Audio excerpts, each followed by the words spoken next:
how to handle when we're going through personal contrast. Like when we're having an argument, I know about getting out ahead of the manifestation, meditating and seeing all the goodness and love that we have for each other and manifesting the beautiful things. But there's times when we're going through contrast, how to handle it, because I don't like to focus on the contrast. Before you go further, we want to ask, are you talking about those times when the differences in you, the differences in your perspectives or opinions or even desires, that beautiful difference that you were born to experience benefit from? Are you saying that in those moments when that beneficial difference is active, what do? We argue. But focus upon the beneficial difference.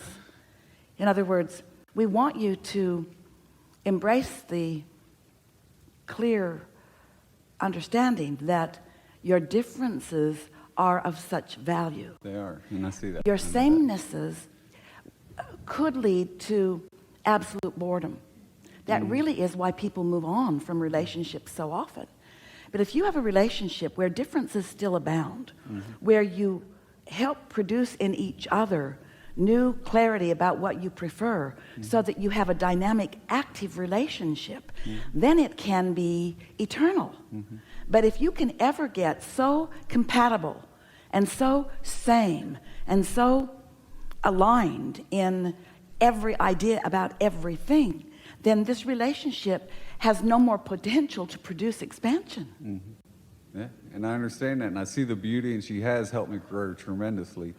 What happens so often is, instead of embracing that difference in a non-defensive way, most are defensive, because most people, and it's so screwy, but most people, when they encounter someone, especially someone up close to them who they love very much, when they encounter a difference of opinion in someone like that, their usual knee-jerk response is to become defensive. And in their defensiveness, they immediately lose their connection with their own clarity, their own source. They're no longer in the receiving mode. So, of course, your goal is to remain in the receiving mode while you are acknowledging your differences. And it's a little tricky, but it's only tricky because as humans you have developed patterns of defense. Like, if someone doesn't agree with me, then I need to get them on board with me, instead of understanding the value of the varying perspectives. When you come together collectively as a group, there are not two of you that are the same. You are so varied in your approach to life, which makes you collectively really, really good for one another. Because without variance or difference, you could not produce new ideas. So rather than feeling defensive about anything, instead what you're wanting to do is acknowledge that there is advantage in it, and that's what we've been calling step 5. Step 5 is realizing that you are having some contrast, and that you are aware of some contrast, but at the same time that you are having some contrast, you are not out of the vortex in the contrast. And that's what we're asking you. Do you think you can do? Can you be aware of something not wanted and still be in vibrational sync with your inner being? Yes. And the way you do it is by acknowledging the value of the contrast, by appreciating the value of the contrast. There is value in contrast. So what you say, thank you very much. I hadn't looked at it in that way. I'll think about that. I may not ever agree with you completely, but I like that we have a broader view. I do see the value in contrast, and early on, I used to, like, if she would say something that would hurt my feelings or something. Like what? I used to fight fire with fire, but well, that doesn't most work. do. That's defensiveness. Yeah, but that's but you can't push against anyone without being off in the wilderness apart from your own inner being. Yes. So when you fight fire with fire, what happens is you leave your true power and you wage a battle that you're not winning even when you're winning.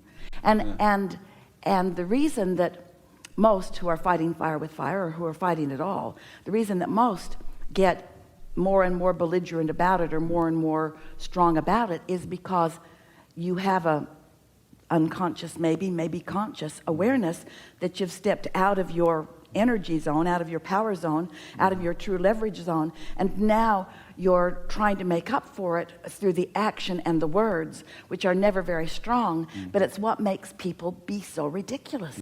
It's what makes people be ridiculous with their words and their threats and their bullying, because they're out of connection with true. When you're in connection with true source, you don't feel like bullying anyone. You don't make threats. You just stand in your power and do everything you can to uplift, you see. So in the midst of a sort of battle with your lover, as you stay in your full power, then there's no battle, because there's no threat of you losing your true power. You see, that's why when you battle with each other and you get defensive, it's because you've lost your power, and now you're fighting against the person that you feel took your power away. So it's tricky, because when we want to talk about something that's uncomfortable or something that causes tension between us, I don't want to focus on the negativity. But we want I want to stay in alignment. Well, we want that too for Yeah. you. But more than that, we want there to be nothing to be uncomfortable between you. In other words, there's nothing uncomfortable between your inner being and you. Your inner being doesn't care if you listen to them in your underwear. In other words, there is nothing that you do that causes your inner being to separate from you. There's plenty that you do that causes you to not be in the vibrational vicinity of your inner being. But you can't get away from your inner being. Your inner being will continue to acknowledge you, to know you, and to love you, no matter what. It's only your ideas that cause the separation, you see. So, and this isn't all the time. This is just the times when you do have contrast. So, for example, say she comes home and she's out of alignment and she's upset, and I try to stay in alignment, so I try to separate myself. Okay, so but here's it the almost first. seems So here's the first. insensitive. But here's the first question that we want to ask you. So she comes home out of alignment, and we're assuming that from your perspective, you were in alignment before she came home out of alignment. So let's say that's the case, that you are in alignment when she comes home out of alignment. And so when that happens, you, like your inner being, your only intention with her is to help her get back into alignment. But let's say that she's so out of alignment that she's even snarky about you. But if you were really in alignment, you wouldn't take any of that personally. You would just understand that she could use a little talking off the ledge, and you would just continue to love her anyway. You could find her contrast endearing or even of value. But if you're not really solidly in alignment, and she comes home out of alignment, and therefore you see her as a risk to your alignment, that's what makes you defensive.